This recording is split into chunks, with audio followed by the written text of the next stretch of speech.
Hello students, welcome to our channel royal educare. তো আজ আমরা নিয়ে চলে এসেছি অষ্টম শ্রেণীর রায় ও মার্টিনের তৃতীয় নম্বর স্কুল। ঠিক আছে, দেখো যাও, ফিজিক্যাল সায়েন্সের তৃতীয় নম্বর স্কুল। প্রথম কোশ্চেন কি রয়েছে? প্রথম কোশ্চেন রয়েছে যে এসআইতে আধান মাপের একক কী হয়ে যাবে? আধান মাপের একক কী? আধান মাপের হচ্ছে কুলম, মানে অপশন সি। ঠিক আছে, কী হয়ে যাবে? কুলম মানে হচ্ছে অপশন সি। তারপরে যদি বায়ুতে কোনো বস্তুর ওজন W1 হয়, তরলে যদি সেটাকে নিমজ্জিত করা হয় তখন তার প্লবতা বল যদি W2 হয়, তাহলে ভাষণের শর্ত কোন শর্তে ভাসবে? যদি W1 মানে প্লবতা বলটা যদি ওজনের সাথে সমান হয়, তাহলে W1 সমান যদি W2 হয় তবে সেটা ভাসবে। তারপরে কোশ্চেন বলছে, 3 নম্বর কোশ্চেন বলছে ঠান্ডা জলের সাথে প্রদত্ত কোন ধাতুর বিক্রিয়ায় আগুন লাগে না, আগুন লেগে যায়? অপশন ডি মানে সোডিয়াম। 4 নম্বরটা, যে ক্লোরিন 1735, ক্লোরিন 1737 এরা পরস্পর, দেখো এখানে পারমাণবিক ক্রমাঙ্কগুলো সমান, তো যদি পারমাণবিক ক্রমাঙ্কগুলো সমান হয় তাহলে তাদেরকে বলা হচ্ছে তাদের আইসোটোপ। কি বলা হচ্ছে? আইসোটোপ। ঠিক আছে, এই ছিল 1 নম্বরের কোশ্চেন। এরপর আমরা আলোচনা করবো 2 নম্বরের কোশ্চেন। দেখো প্রথম কোশ্চেন কি রয়েছে, জিকে সার্বজনীন ধ্রুবক বলা হয় কেন? আচ্ছা, জিকে আমরা যে সাধারণ ধ্রুবক বলা হয় কারণ যে কোনো কন্ডিশনে দুটো বস্তুর মধ্যে এরকম জি এর মান কোনো মাধ্যমের উপর নির্ভর করে না বা কোনো ভৌত অবস্থার উপর নির্ভর করে না। জি এর মানটা কী ছিল? জি এর মান ছিল 6.675 into 10⁻⁻11 newton metre square by হচ্ছে কেজি স্কোয়ার। এই যে ভ্যালুটা কোনো মাধ্যমের উপর নির্ভর করে না বা কোনো ভৌত অবস্থার উপর নির্ভর করে না, তাহলে এই ভ্যালুটা সব জায়গায় হচ্ছে ধ্রুবক থাকে, তার জন্য আমাদের কী বলা হচ্ছে? জিকে মহাকর্ষীয় ধ্রুবক বলা হয়। ঠিক আছে, এর সাথে একটা কোশ্চেন ছিল যে স্মল জি বা অভিকর্ষজ ত্বরণ সেটা ভর নিরপেক্ষ কেন? আচ্ছা, স্মল জি এর আমরা একটা ইকুয়েশন জানি, সেটা কী ছিল? যে GM/r²। কী ছিল? GM/r²। আচ্ছা, এখানে কোনো জায়গায় এই সমীকরণটায় কি কোনো জায়গায় বস্তুর ভর উল্লেখ রয়েছে? এই জায়গাটায় কি কোনো জায়গায় বস্তুর ভর মানে এম স্মল ছোটো হাতের এম উল্লেখ রয়েছে? এই যে ভরটা রয়েছে তোমার এই ক্যাপিটাল এম ছিল তো পৃথিবীর ভর, বস্তুর ভর তো উল্লেখ নেই। তার জন্য এই জিকে কি বলা হচ্ছে? ভর নিরপেক্ষ। বোঝা গেছে? কি বললাম? G=GM/r²। এই জায়গাটায় ভর মানে এম হচ্ছে অনুপস্থিত, তার জন্য জিকে কি বলা হচ্ছে? ভর নিরপেক্ষ বলা হচ্ছে। ঠিক আছে, বোঝা গেছে? দেখো নেক্সট কোশ্চেন দেখো, এই ছিল তারপরে দেখো কি বলেছে, যে সমস্যা পূরণ করতে দিয়েছে। 2 নম্বর কোশ্চেন বলেছে এখানে যে কোনো তরলের প্রবাহের দিক নির্ভর করে কিসের উপর? তোমার চাপের ওপর বা উচ্চতার ওপর। চাপ ও উচ্চতা লিখে দিচ্ছি, কারণ উচ্চ চাপযুক্ত অঞ্চলের থেকে নিম্ন চাপযুক্ত অঞ্চলের দিকে কি হয়? তরল প্রবাহিত হয়। আচ্ছা, সত্য মিথ্যা বলেছে। কি বলেছে? যে CCl4 একটি সমযোজী যৌগ। হ্যাঁ, এটা সত্য। CCl4 একটা কি হচ্ছে? সমযোজী যৌগ। সত্য এটা। আচ্ছা, গ্রাফাইটের তাপ সুপরিবাহী কুপরিবাহীর কি বলছে? দুটি ব্যবহার মানে ব্যবহারিক প্রয়োগ। একটা হচ্ছে তড়িৎদ্বার, আমরা তড়িৎদ্বার ব্যবহার করে থাকি। 2 নম্বর হচ্ছে পেন্সিলের শীষ। ঠিক আছে, পেন্সিলের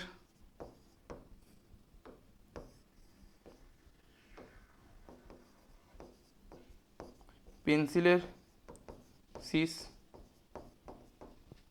আচ্ছা, তারপরে ছিল দেখো অথবা তার একটা কোশ্চেন বলা আছে যে লোহার গুঁড়ো ও হচ্ছে ফেরাস সালফেটের গুঁড়োর সাথে পৃথকভাবে কি করছে? H2SO করে বিক্রিয়া ঘটানো হয়েছে, তাহলে কি পার্থক্য দেখা যাবে? তাহলে প্রথমে আমি যদি লোহার গুঁড়োর সাথে কার বিক্রিয়া করি? H2SO4, তাহলে কি ঘটবে? দেখো যে লোহার গুঁড়োর সাথে H2SO এর বিক্রিয়ায় কি উৎপন্ন হচ্ছে? ফেরাস সালফেট মানে হচ্ছে FeSO4, ফেরাস সালফেট, আর হচ্ছে কি হাইড্রোজেন গ্যাস নির্গত হচ্ছে। ঠিক আছে, তারপরে যে ফেরাস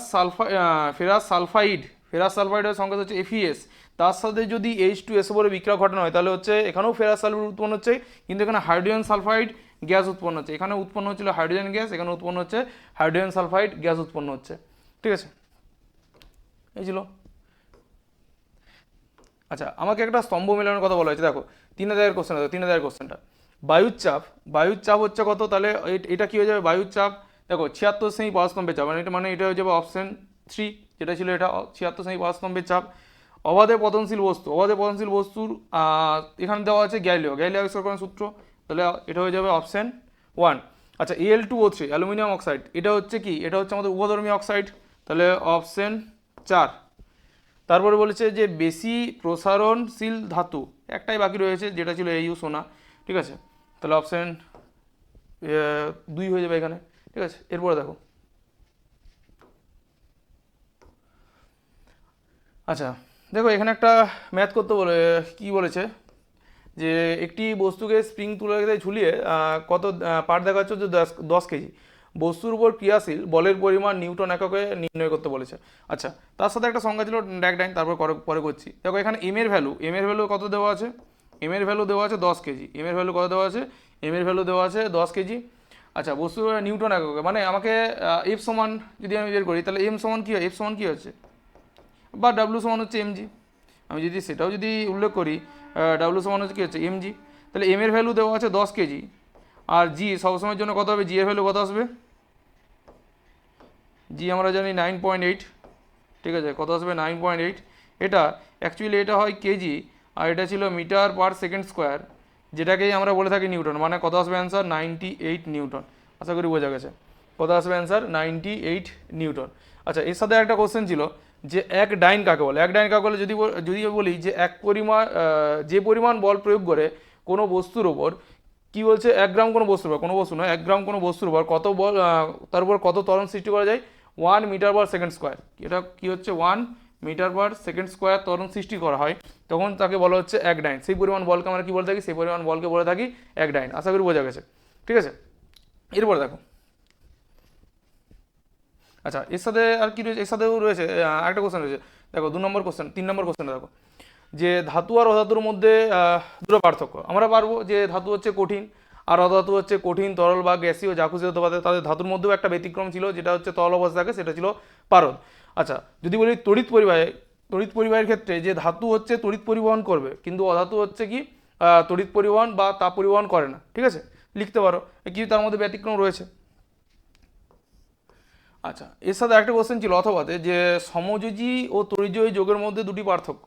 আচ্ছা, সমযোজী যৌগগুলোতে কী ঘটছিল? সমযোজী যৌগগুলোতে ঘটছিল যে এক্ষেত্রে তারা ইলেকট্রনগুলো ভাগাভাগি করে রাখছিল, কিন্তু তড়িৎযোজী যৌগের ক্ষেত্রে ইলেকট্রনের আদান প্রদান করছিল।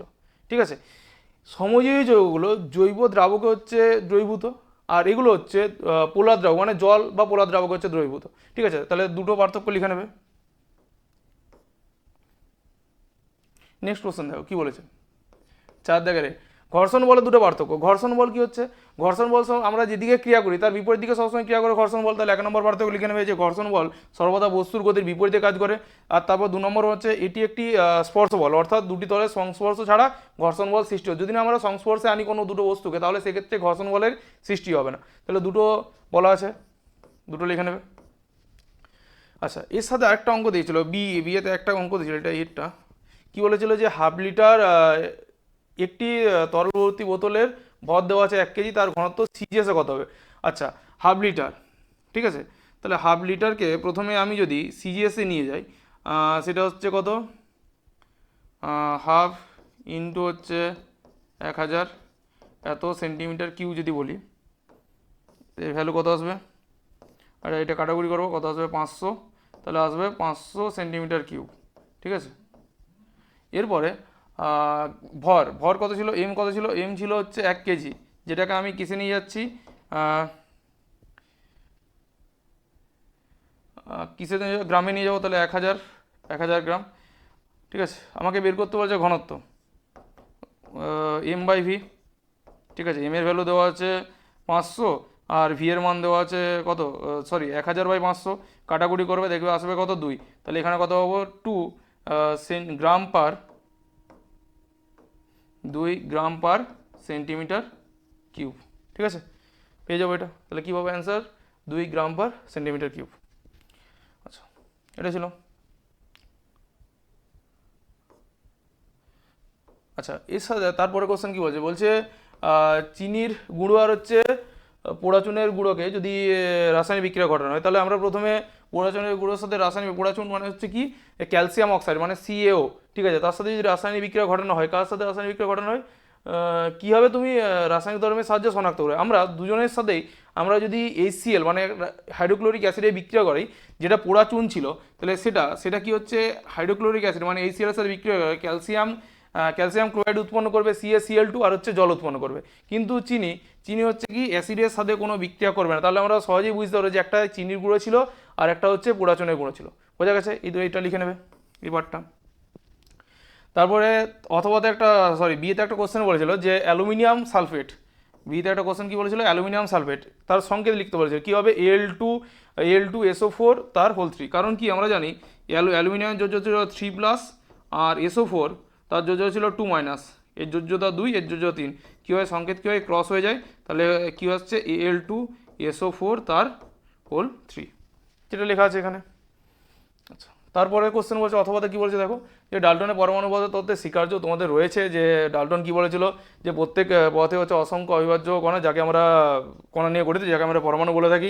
একই মৌলে সব ভর পরমাণু ভর ও রাসায়নিক ধর্ম একই, আর ভিন্ন মৌলে সব ভর হচ্ছে রাসায়নিক ধর্ম কী হচ্ছে আলাদা ছিল। আর এক্ষেত্রে কী বলছে, রাসায়নিক বিক্রিয়ার সাহায্যে কোনো পরমাণুকে সৃষ্টি বা আমরা ধ্বংস করতে পারবো না, আর পরমাণুগুলো সবসময় পূর্ণ সংখ্যা সরলানুপাতে যুক্ত হয়ে যৌগ গঠন করে।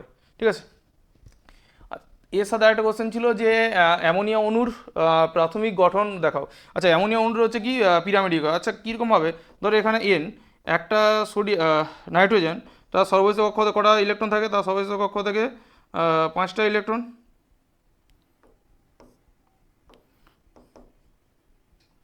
কটা ইলেকট্রন থাকবে? 5টা ইলেকট্রন থাকবে।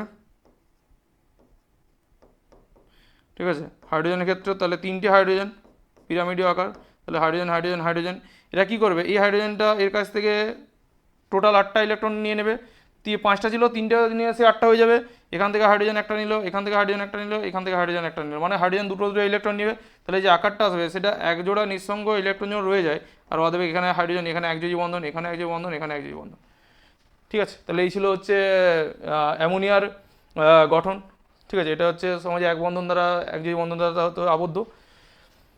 আচ্ছা, নেক্সট কোশ্চেন কী বলছে দেখো। আচ্ছা, এই ছিল তোমাদের কোশ্চেন ব্যাংক রায় মার্টিনের ফিজিক্যাল সায়েন্স পার্টটা, 3য় নম্বর সলিউশন। ভিডিওটা ভালো লাগলে অবশ্যই সবার সাথে একটু শেয়ার করে দেবো, লাইক করবে। দেখাবো তোমাদের সাথে নেক্সট ভিডিওতে। Thank you.